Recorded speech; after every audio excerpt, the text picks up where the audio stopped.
Hello guys, सुबह का राधे राधे, जय श्री कृष्णा। तो गाइस, आज हम आपको बहुत ही अच्छी कथा सुनाने जा रहे हैं, पुरु वंश का बालक। तो चलते हैं गाइस, ये कथा सुनते हैं आप और हम। पुरु वंश के प्रवर्तक थे राजा दुष्यंत। वह अपनी प्रजा का शासन बड़ी योग्यता के साथ करते थे। उनके राज्य में पाप तो कोई करता ही नहीं था। सभी धर्म के प्रेमी थे, इसीलिए धर्म तथा अर्थ दोनों ही सहज थे, प्राप्त थे। एक दिन महाबाहु राजा दुष्यंत आखेट के लिए अपनी चतुर्णी सेना के साथ वन में गए। उस पार करने पर उन्हें महर्षि कंडू का आश्रम दिखाई पड़ा। सबको आश्रम के ऊपर की रोककर दुष्यंत अकेले ही आश्रम में गए। आश्रम को सुना देखकर ऊंचे स्वर में पुकारा, यहाँ कौन है?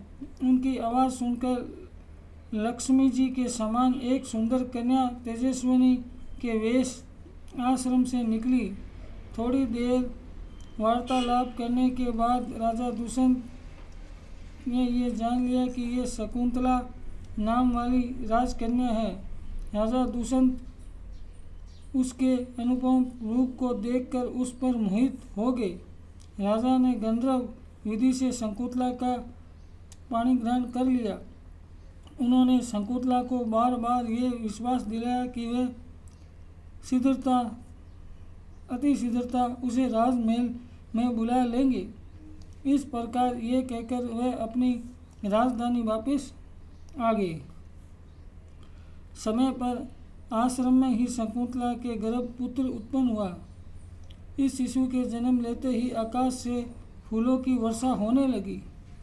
देवगण धुंबिया बजने लगी तथा अप्सराएं मधुर स्वर में गाती नाचने लगी। महर्षि कण्व ने विधि पूर्वक उसके जात कर्म आदि संस्कार किए। ये बालक देव कुमार जैसा था। उस शिशु के दांत सफ़ेद सफ़ेद तथा बड़े नुकीले थे। कंधे सिंह के से थे। दोनों हाथों में चक्कर का चिन्ह तथा सिर बड़ा और ललाट ऊंचा था।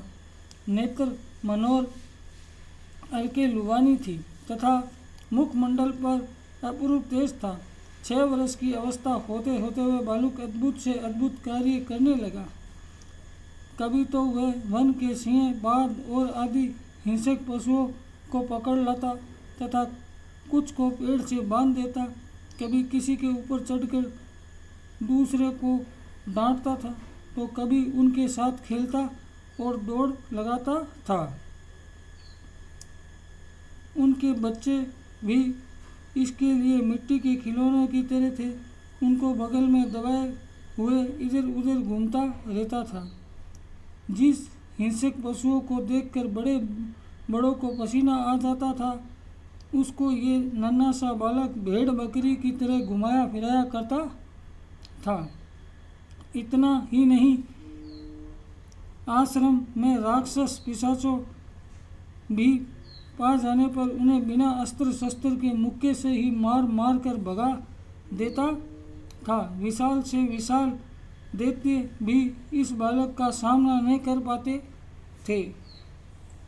एक दिन एक महाबलशाली दैत्य उस बालक के पास आया और वह अन्य दैत्यों की दुर्दशा को देखकर अत्यंत क्रोध से भरा था। छोटा सा बालक देख उसने अपने हाथों में दबोचना चाहा, किंतु उसके पहले ही उसकी नीयत समझकर उस बालक ने बड़ी फुर्ती के साथ उससे पकड़ लिया।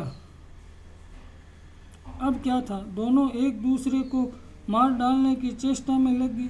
बालक ने अपनी बाहों में इसे इतनी दृढ़ता से जकड़ रखा था कि अपनी पूरी शक्ति लगाकर भी वह दैत्य निकल न पाया। अंत निकलने का कोई चारा न देख वह दैत्य जोर जोर से चिल्लाकर उसे डराने धमकाने लगा, किंतु जितना वह चिल्लाता था उतना ही बालक उसे जोर से दबाता था। धीरे धीरे भयंकर दबाव के कारण दैत्य का मल मूत्र करने लगा। दुष्यंत कुमार ने बिना किसी अस्त्र शस्त्र के ही उसे खेल ही खेल में मार गिराया। इस अद्भुत कार्य को देखकर सभी आश्रमवासी उस बालक की प्रशंसा करने लगे।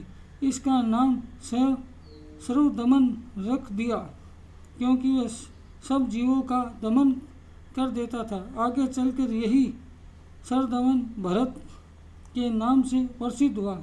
इसी के नाम से इस भूखंड का नाम भरत हुआ। तो गाइस, ये छोटी सी जानकारी आज हमने आपको भरत के बारे में दी। तो गाइस, हमारे चैनल को ज़्यादा से ज़्यादा लाइक करें, सब्सक्राइब करें, वीडियो देख के कमेंट करें, ताकि हम आपके लिए और भी अच्छा वीडियो बना सकें। तो गाइस, सुबह का राधे राधे, जय श्री कृष्णा।